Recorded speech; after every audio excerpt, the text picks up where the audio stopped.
প্রাচীন গ্রিক সাহিত্য নামটা শুনলেই মনে হয় যেন খুব পুরনো কিছু গল্প, তাই না? কিন্তু ব্যাপারটা মোটেও তা নয়। সত্যি বলতে আজকে আমরা যেভাবে গল্প বলি, যেভাবে সিনেমা দেখি, তার একেবারে মূলে মানে ডিএনএতে আছে এই গ্রিক সাহিত্য। তো চলুন আজ এই অসাধারণ গল্প আর তার অবিশ্বাস্য প্রভাবের গভীরে ডুব দেওয়া যাক।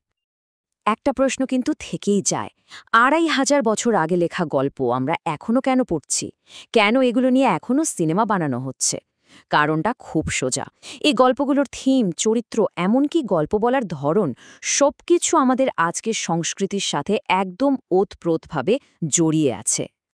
ভাবুন একবার, জেমস জয়েসের বিখ্যাত উপন্যাস ইউলিসিস থেকে শুরু করে শেক্সপিয়ারের ট্র্যাজেডি, এমনকি আজকের দিনের সুপারহিরো মুভিগুলো পর্যন্ত সব কিছুর শেকড় কিন্তু সেই প্রাচীন গ্রিসে।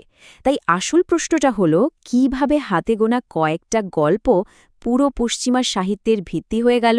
আচ্ছা, চলুন এই রহস্যেরই সমাধান করা যাক। আমাদের এই গল্পের শুরুটা কিন্তু কোনো বইয়ের পাতা থেকে নয়, বরং এর শুরু হয়েছিল মুখে মুখে। সেই সময় বিশাল বিশাল সব কবিতা লেখা হতো না, বরং এগুলো গাওয়া হতো উৎসবের মঞ্চে বা ধরুন আগুনের চারপাশে বসে। মানুষ এগুলো শুনত, আর এগুলোই ছিল প্রাচীন গ্রিক সংস্কৃতির একেবারে গোড়ার কথা। তো এই যাত্রার একেবারে শুরুতে আমরা পাই দুজন কিংবদন্তিকে, হোমার আর হেসিওড। বলা যায় তারাই গ্রিকদের শিখিয়েছেন তাদের বীরদের কথা, দেবতাদের কথা, আর নিজেদের জগৎটাকে চেনার ধারণা দিয়েছেন। মানে হোমার শুনিয়েছেন বীরত্বের গল্প, আদর্শ অতীতের কথা, আর অন্যদিকে হেসিওড বলেছেন দেবতারা কিভাবে এলেন বা সাধারণ মানুষের প্রতিদিনের জীবন কেমন ছিল সেই সব গল্প।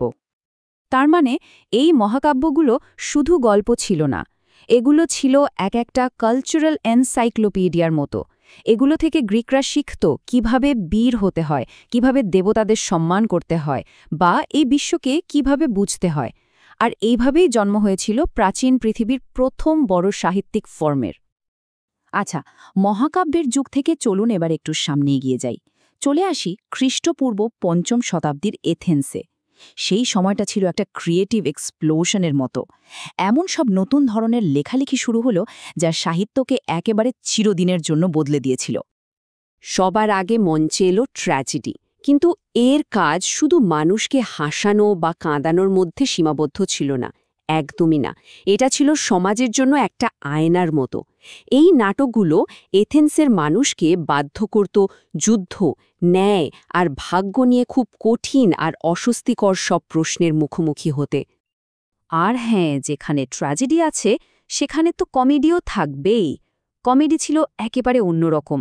এখানে রাজনীতিবিদ, দার্শনিক, মানে সমাজের বড় বড় মাথা থেকে শুরু করে যে কোনো প্রতিষ্ঠান, কাউকে ছাড় দেওয়া হতো না। সবাইকে নিয়ে ব্যঙ্গ করা হতো, মজা করা হতো। একই সময়ে সাহিত্য কিন্তু গভীর চিন্তাভাবনারও একটা মাধ্যম হয়ে উঠল। কারণ দর্শন তখন কবিতার জগৎ থেকে বেরিয়ে এসে গদ্যে লেখা শুরু হলো, বিশেষ করে সংলাপ বা ডায়লগের ফর্মে। আর এর মাধ্যমে তারা জীবনের আসল মানে, জ্ঞান, নীতি, এসব মৌলিক বিষয় নিয়ে আলোচনা শুরু করলেন। আর ঠিক এই সময়েই আরেকটা দারুণ ব্যাপার ঘটল। প্রথমবারের মতো লেখকরা পৌরাণিক কাহিনীর জগৎ থেকে বেরিয়ে এসে নিজেদের চারপাশের ঘটনাগুলো, মানে সমসাময়িক ইতিহাস লিখে রাখতে শুরু করলেন। জন্ম হলো এক নতুন সাহিত্যিক ধারার। এই তিনজন মহান নাট্যকারের দিকে তাকালে নাটকের বিবর্তনটা খুব পরিষ্কারভাবে বোঝা যায়। ব্যাপারটা দারুণ, তাই না? দেখুন, অ্যাস্কাইলাস মঞ্চে দ্বিতীয় অভিনেতা আনলেন, যার ফলে প্রথমবার সংঘাত বা কনফ্লিক্ট দেখানো সম্ভব হল। তারপর সোফোক্লিস আনলেন তৃতীয় অভিনেতা, গল্পটা আরও জটিল আর গভীর হয়ে উঠল।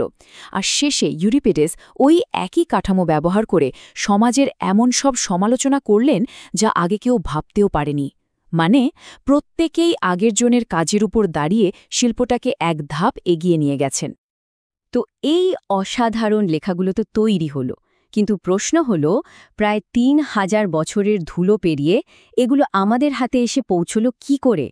বিশ্বাস করুন, এদের টিকে থাকার গল্পটা নিজেই একটা মহাকাব্যের চেয়ে কম কিছু নয়। আলেকজান্ডার দ্য গ্রেটের পর এথেন্সের সেই সোনালি দিনগুলো আস্তে আস্তে ফুরিয়ে আসছিল। তখন গ্রিক সংস্কৃতির কেন্দ্র হয়ে উঠল মিশরের এক নতুন শহর, আলেকজান্ড্রিয়া। আর স্বাভাবিকভাবেই এই বিশাল সাহিত্যিক ঐতিহ্যকে বাঁচিয়ে রাখার দায়িত্বটাও চলে গেল সেই নতুন শহরের কাঁধে। আর আলেকজান্ড্রিয়ার পণ্ডিতরা ইতিহাসের অন্যতম সেরা একটা প্রজেক্ট হাতে নিলেন।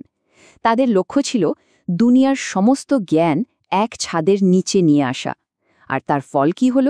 সেই কিংবদন্তি লাইব্রেরি অফ আলেকজান্ড্রিয়া, যেখানে ৫ লাখেরও বেশি স্ক্রোল বা পুঁথি জমানো হয়েছিল।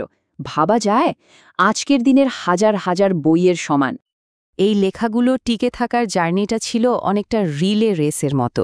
গ্রিকদের হাত থেকে ব্যাটনটা নিল রোমানরা, তারা এগুলোকে কপি করল, নিজেদের মতো করে নিল।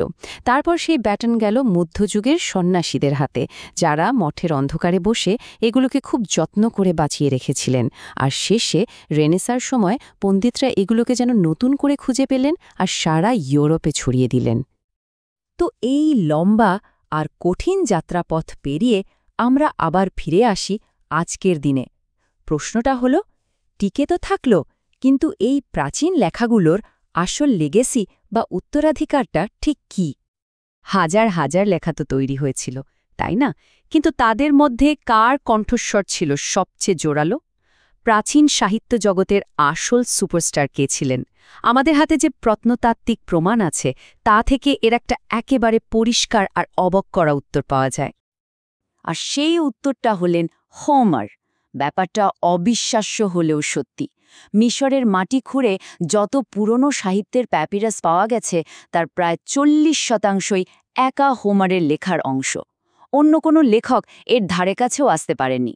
এক কথায়, হোমারই ছিলেন প্রাচীন বিশ্বের রকস্টার। তাহলে মূল ব্যাপারটা কী দাঁড়ালো? আমরা শুধু তাদের গল্পগুলোই পাইনি। গল্পগুলোকে আমরা যে নাম ধরে ডাকি, ট্র্যাজেডি, কমেডি, এপিক, হিস্ট্রি, এই শব্দগুলো, এই ক্যাটাগরিগুলো সবই সরাসরি গ্রিকদের কাছ থেকে পাওয়া। আমাদের সাহিত্যের পুরো কাঠামোটা বলা যায় তাদেরই দেওয়া। বীরের মহাকাব্য থেকে শুরু করে জীবনের গভীর দার্শনিক প্রশ্ন, প্রাচীন গ্রিকরা আসলে আমাদের জন্য গল্প বলার সোর্স কোড বা মূল প্রোগ্রামটা তৈরি করে দিয়ে গেছে। এখন প্রশ্ন একটাই, সেই কোড ব্যবহার করে ভবিষ্যতের গল্পকাররা কোন নতুন গল্প বুনে তুলবেন?